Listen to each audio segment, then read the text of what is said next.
Hello दोस्तों, राधे राधे। दोस्तों, आज हम बात करेंगे छठ पूजा की पूरी कहानी की।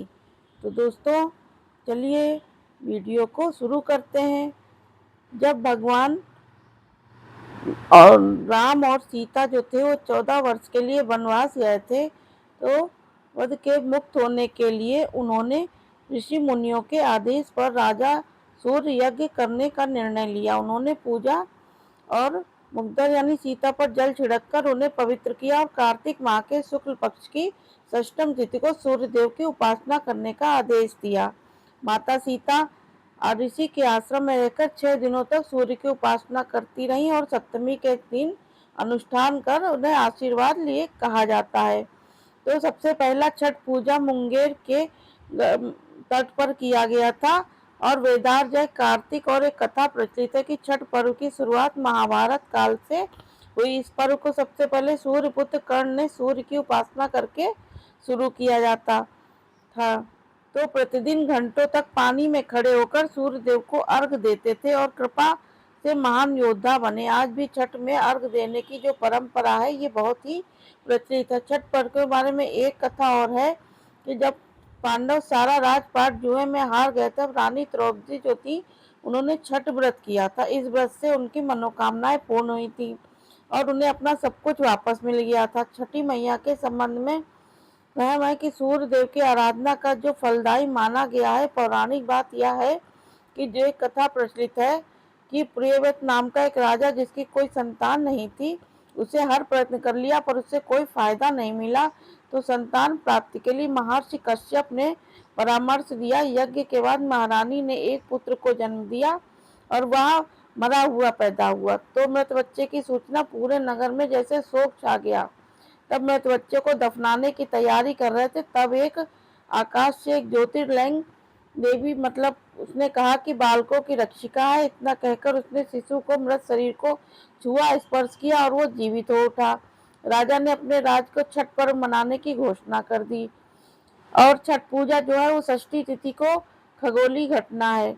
इस दिन सूर्य को पराबैंगनी किरणें यानी धरती पर अधिक मात्रा में आती हैं जो लाभकारी होती हैं। किरणों को वायुमंडल पर जो स्पेशल इफेक्ट मिलता है, धरती पर सरफेस का मात्रा नियंत्रित हो जाती है।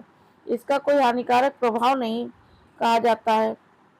इस दिन सूर्य की उपासना मनुष्य के शरीर को जीवन को बहुत लाभ मिलता है।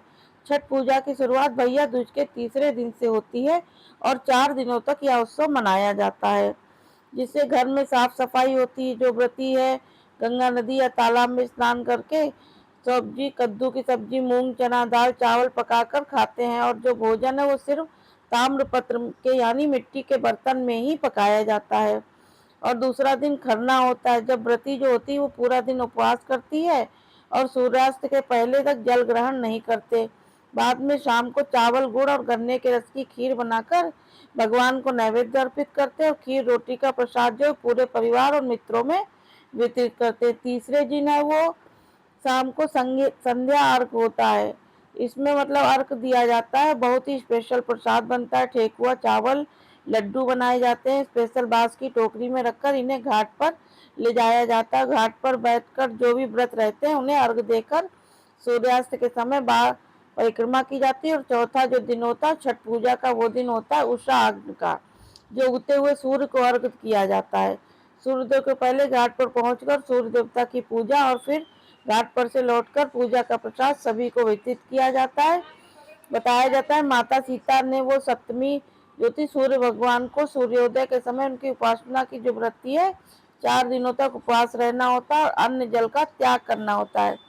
सिर्फ एक बार ही प्रसाद ग्रहण करना और सारा दिन भोजन नहीं करना होता है। रात में विशेष पूजा प्रसाद होता है और महिलाएं जो है वो पर्वती कहा जाता है। हमारे देश में सूर्य उपासना की परंपरा प्राचीन काल से चली आ रही। ऋग्वेद में सूर्य देव की पूजा का उल्लेख मिलता है। पुराणों और धार्मिक ग्रंथों में विस्तार से इसके बारे में बताया गया। सूर्य देव देवता के रूप में इनका पूजा जाता है। किरणों के कई रोगों को नष्ट करने की क्षमता पाई जाती है।